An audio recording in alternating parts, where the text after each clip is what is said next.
I'm going to preface this in one way. Renderings, if they do drop, are not the nuclear bomb that people are going to perceive them to be on Twitter.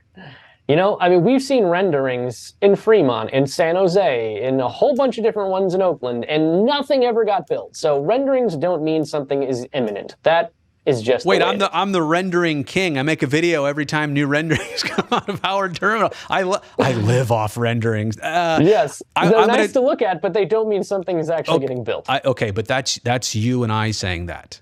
The average person who is not following the storylines here, the progress here, as soon as they see a rendering, it's like seeing the Easter Bunny mangled or something. You know, like it's going to. It's a strange way to put it. I freaked out, but you know what I'm saying? It's going to be so like, oh my gosh, this is happening. This is the. You know, and it's going to, people aren't going to read the story. They're not even going to read the headline. They're just going to look at the picture and instantly assume Coliseum's done, Oakland's done, A's are done here, this is over. So I agree with you that renderings mean only a certain thing, but to some people, they mean literally everything. They'll take it too far. So and that's why we're talking about that. I'm warning the people. We're tempering a little bit. They could see the renderings, don't panic. They could come out, but and they do mean something. Like, you know what that means to me is that we feel comfortable and confident enough in our workings down there. We're not going to upset anybody by saying, "Hey, here's what we've been talking about." I mean, that's a big deal if they do come out. To your point, it doesn't mean it's everything in the deal. I mean, heck, I saw Tampa Bay Giants logo in the early '90s, and that never happened. I remember I pulled this video the other day. It was yours truly. You might have been working on the show downstairs. I was on camera saying that the arena deal in Sacramento is dead. Mayor Kevin Johnson says there are irreconcilable differences between the city of Sacramento and the team, and the Kings are basically gone. And I remember Grant Napier crying on the air on the Kings broadcast. The Kings are dead. They're gone. And here we are. They've been in their new home for a handful of years. So it just, again, I don't think you want to go down these difficult paths to get to the good spot. But yeah, again, this could happen. The Vegas stuff, the renderings could happen. I don't know if it's going to mean something. It's not going to mean everything. And there will be overreaction guaranteed. So we're wearing similar shirts. We look similar. we make similar points. We like the same stuff. We're friends. We're basically saying the same things too. Let's be honest. What you just did was segue beautifully to the very last thing I wanted to bring up in this video. Ooh. All right?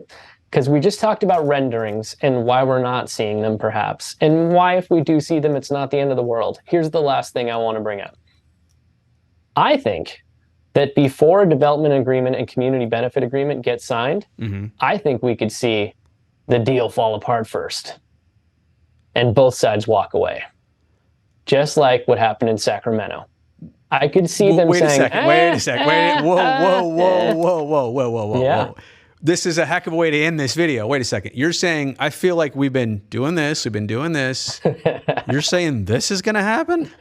And I'm saying when it does, that is also not the end of the world, because that is what happens Casey, in a negotiation. I'll lose my lunch over that one. Come on. How's that? Explain that's what happens in a negotiation, right?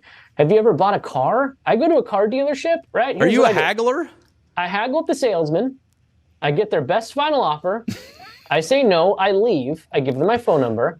I go to a nearby establishment. I have a beer. And I just sit and wait for my phone to ring. And when the phone rings, they call back and they go, all right, here's a better deal. And then I go, all right, I'm on my way. Actually, you double-fisted it. That is how you negotiate. Okay. And so what I think could happen is both sides could put down what they are perceiving to be their best and final offer. I could see them both walking away, making a whole big hullabaloo about it. It'll get leaked to us. Everyone will panic. But things come together very quickly at the last minute in a negotiation. And I could see this happening, and it'll be a big affront, and then they will come together one last time. Best final, do or die. This thing happens or it doesn't happen. Viva Las Vegas or Howard Terminal, and they get it done. What about the whole issue of time in the background, right? Like time is ticking on it. Time is a big part of that. What you're suggesting is that like weeks could go by where they don't talk, or I don't think it'll be weeks. I think it'll be days, if not maybe a week. I think that if this thing falls apart and comes back together, it'll happen kind of quick, because they know what they have here. They have a certified EIR. They have lawsuits basically cleared. There will be challenges, obviously.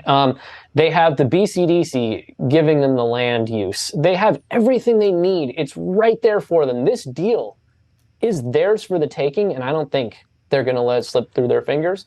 But I think there could be a come to Jesus moment, so to speak. And that's the last warning I want to give people watching this video. Renderings may seem like a bad thing with Vegas, but I don't think it's the end. And I think if this deal does fall apart, I don't think it's the end of that either, at least in the short term. So those are the things I'm trying to warn the viewers about. This is the end game, Brodie. We're talking about the World Series. It's going to get bumpy, man. It's never that easy. It's never that easy, but you got to overcome those challenges.